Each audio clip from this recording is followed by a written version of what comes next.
नमस्कार, कशिश सुप्रभात पे आपका स्वागत है। आपके साथ मैं उर्वशी और आज देश के 15वें राष्ट्रपति के नाम का ऐलान होगा।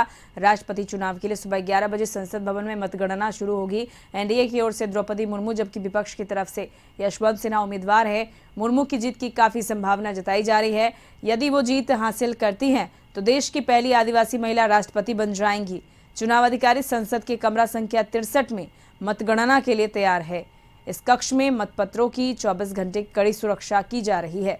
चुनाव के लिए मुख्य निर्वाचन अधिकारी राज्यसभा के सचिव जनरल पीसी मोदी मतगणना की निगरानी करेंगे। शाम तक चुनाव परिणाम घोषित किए जाने की संभावना है।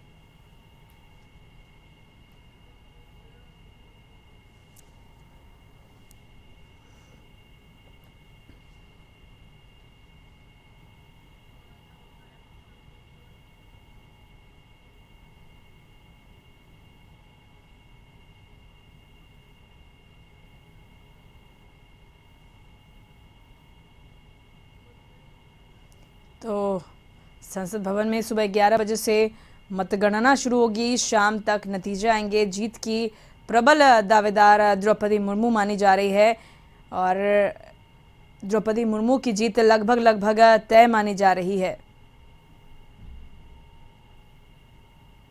तो कड़ी सुरक्षा के बीच मतगणना की जो प्रक्रिया है वो सुबह 11 बजे से शाम 5 बजे तक चलेगी, जिसमें जीत की प्रबल दावेदार के रूप में द्रौपदी मुर्मू के नामों का कह सकते हैं कि चर्चा चल रही है। हालांकि इस रेस में यशवंत सिन्हा भी है और विपक्ष भी लगातार एकजुट रहा है यशवंत सिन्हा की जीत सुनिश्चित कराने के लिए। देखना होगा कि आज देश को 15वें राष्ट्रपति के रूप में कौन मिलता है, द्रौपदी मुर्मू या यशवंत सिन्हा। बता दें कि एनडीए उम्मीदवार द्रौपदी मुर्मू हैं और दूसरी ओर विपक्ष की तरफ से महागठबंधन की तरफ से यशवंत सिन्हा राष्ट्रपति के उम्मीदवार हैं। मुख्य मुकाबला द्रौपदी मुर्मू और यशवंत सिन्हा के बीच है, जिसमें प्रबल दावेदार के रूप में द्रौपदी मुर्मू आगे आई हैं। देखना होगा कि जीत किसकी होती है। हालांकि इसके लिए इंतजार करना होगा आज शाम तक। बता दें कि संसद भवन में शाम तक नतीजे आएंगे।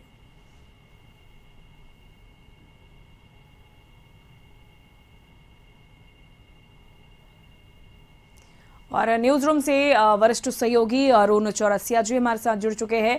अरुण जी, आज द्रौपदी मुर्मू और यशवंत सिन्हा के बीच जिस तरह से कड़ी टक्कर हुई थी, आज देश को 15वें राष्ट्रपति मिलेंगे। क्या लगता है, क्या संभावना जताई जा रही है?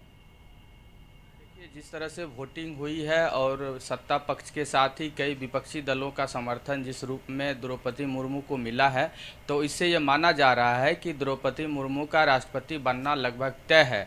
अब ये देखना है कि कितने मार्जिन से वो जीतती हैं, चूँकि जो सत्ता पक्ष और जो जिन विपक्षी दलों ने घोषणा की थी, चाहे वो उड़ीसा की नवीन पटनायक हों, चाहे वो झारखंड के हेमंत सोरेन की जो पार्टी है जेएमएम, या शिवसेना जो एनडीए की विरोधी है, उसने भी द्रौपदी मुर्मू को ही वोट किया है।